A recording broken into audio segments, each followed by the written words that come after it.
So it's kind of like a big thing in India. It's also kind of like a very complex festival. It's not like a single day. It spans over multiple days.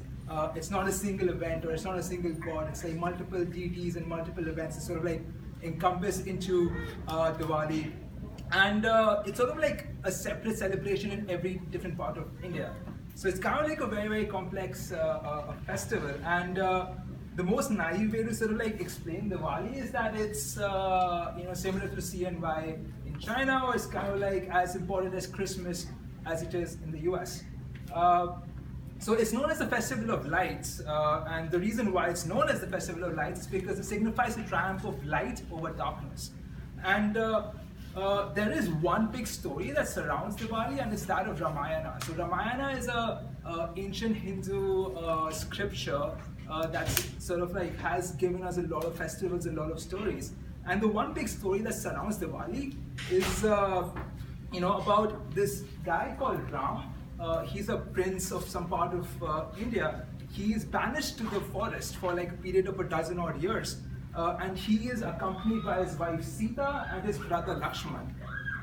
And sometime when they're in the forest, they sort of like encounter this evil dude with 10 heads. His name is Ravan. So he's going to be like the villain of the story. And he kidnaps Sita and sort of like takes his to his hometown.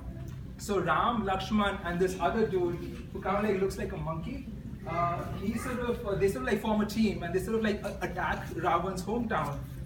They sort of like burn it to ashes. They destroy Raman, and Diwali sort of like signifies the moment when Ram returns to his kingdom after sort of defeating Ravan in the war. So that was like the big thing behind Diwali, and Diwali, as I said, is not just like one day, right? We have these thing called Navratri, which is 9 days of dancing, which I think maybe you will see later on.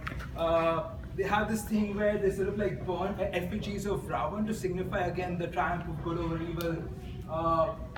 Again, it's not like one single day, but they have like multiple days where they do multiple things. For example, Dhanteras is a way they actually worship the god of wealth.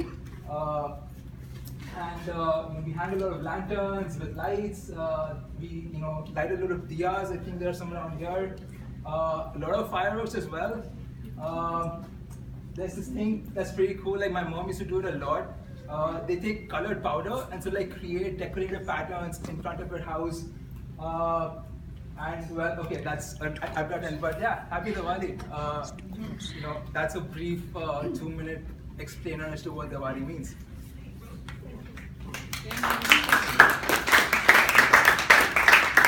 I wanted to personally thank Amanda for helping out with the food, and Melissa and Matt for letting us do this. I feel this is the first festival which has come across. As we started our semester, I would really want all of us to kind of push our own culture so that we get a flavor of it.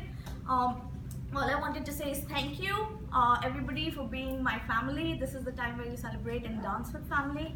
And I always dance on Diwali, and I wanted to keep the tradition going. So I'm doing that here today for you guys.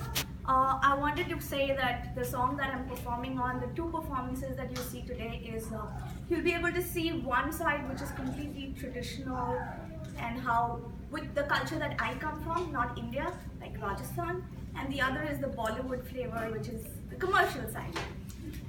The song that I am dancing on is talking about like a woman who is missing her lover in the middle of the desert in Rajasthan, and then rains come in the barren land, and how she feels when it starts raining. So that's the meaning of the song, and I hope you guys enjoy it.